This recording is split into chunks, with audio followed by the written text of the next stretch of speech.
Hi friends, আমার নতুন একটা ভিডিওতে তোমাদের সবাইকে ওয়েলকাম। আসলে নিশি প্রহরের যে কীর্তনের আমি পার্ট পার্ট করে ভিডিও দিচ্ছিলাম, তার মধ্যে লাস্টের দিনের ভিডিওটা আমার দেওয়া হয়নি। আসলে সেটা আমি এডিটই করতে অনেকটাই দেরি হয়ে গেছিলো, যে কারণে আমার আপলোড করতেও দেরি হয়ে গেছে।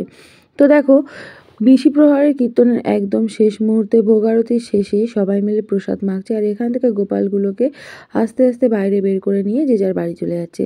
আর এতগুলো গোপালের মাঝে কাউকেই কিন্তু আমি কোলে নিতে পারলাম না, কারণ ওই যে একটা সমস্যা ছিল, যে কারণে কোনো একটা গোপালকেই আমি কোলে নিতে পারছিলাম না।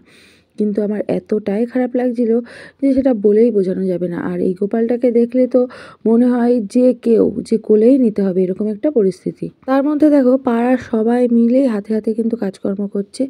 যে যেখান থেকে আসছে সবাইকেই খিচুড়ি প্রসাদের যে আয়োজন করেছে, সবাইকেই কিন্তু বিতরণ করছে। তো দেখো, সবাই কিন্তু বসে বসে এখান থেকে খেয়ে যাচ্ছে। আর তার মধ্যে দেখো, একটা অরিজিনাল কৃষ্ণ চলে এসছে। আর এখানে দেখো, বেচারি সারাদিন ধরে অনেক খাটাখাটনি করেছে, তার মধ্যে এখন আবার প্রসাদের মধ্যে ওকে বসিয়ে দেওয়া হয়েছে। ও এখন সবাইকে প্রসাদ দিচ্ছে। আর এখানে বসে আমরা একটু সেলফি ভিডিও বা ছবি বা রিলস সমস্ত রকমই করছিলাম, কারণ এক জায়গায় সবাই হলে আমরা এইগুলোই বেশি করি। তারপরে যে অরিজিনাল যে কৃষ্ণ এসেছিল, ওনার খাওয়া দাওয়ার পর সবাই মিলে এই যে ওনাকে বলা হচ্ছিল একটু নাচ করার জন্য, তো উনি একটু নাচ করছিল। আর এদিকে ওই দিদা নাচের মাঝখানে এসে জিজ্ঞাসা করছে, ও খোকা, তোমার বাড়ি কোথায়, তোমার বয়স কত, তোমার বাড়ি কে কে আছে। তারপরে যখন বললো যে আমার কেউ নেই, উনি আবার এসে আমাদের কাছে দুঃখ করছিল। দিদাটা এসে বলছিল, দেখ এই ছেলেটার কেউ নেই, অনাথ রে, এরকমভাবে বলছিল। আর উনি বলতে বলতে প্রায় কেঁদেই ফেলেছিল। আর এদিকে দেখো, অরিজিনাল কৃষ্ণ কিন্তু ভালোই ডান্স দিচ্ছে। ডিজে লাইট, ডিজে লাইট এখন জল সবাই খাচ্ছে না। বাই বাই, এই লাইটটা একটু জ্বালাই দাও। এদিকে যে কৃষ্ণ সেজে নাচ করছিল বা যে কস্টিউমটা পরে এসেছিল, তার মাঝখান থেকে মনে হলো যে ডিজে লাইট না জ্বালালে ঠিকঠাকভাবে নাচটা হচ্ছে না। তো ওই কারণে ও নাচটা বন্ধ করে দিল। তারপর দেখো, আমরা সবাই মিলে খেতে বসে পড়লাম। টেবিলের ব্যবস্থাটা এখানে এতটাই ভালো ছিল যে একটা টেবিলে একসাথে অনেকেই বসতে পারছিল। তো ওই কারণে আমরা সবাই মিলে একটা টেবিলে বসে পড়লাম। তাছাড়াও আমরা খেতে বসে একটু তাড়াতাড়ি করছিলাম, কারণ ওদিকে আবার রাসের ঠাকুর নিয়ে যাবে, তো ওটাও দেখতে আমাদের রাস্তায় যেতে হবে।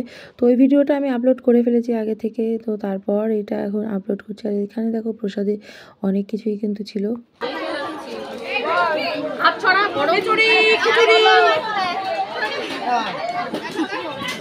খিচুড়ি ছিল, 2-3 রকমের তরকারি ছিল, পায়েস ছিল, সব মিলিয়ে অনেক কিছুই কিন্তু ছিল প্রসাদে।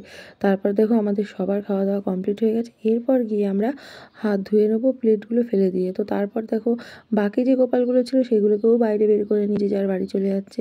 প্রত্যেকটা গোপালকে দেখেই কিন্তু এতটাই মিষ্টি লাগছিল, মনে হচ্ছিল সবাইকেই কোলে নিই। আর এদিকে দেখো, সবাই এখন খাওয়া দাওয়া শেষে, সমস্ত কাজকর্ম শেষে এখন সবাই একটু নাচ করছে। তো এটাই হচ্ছে মজা, সবাই মিলে এক জায়গায় থাকলে যেটা হয় আর কি।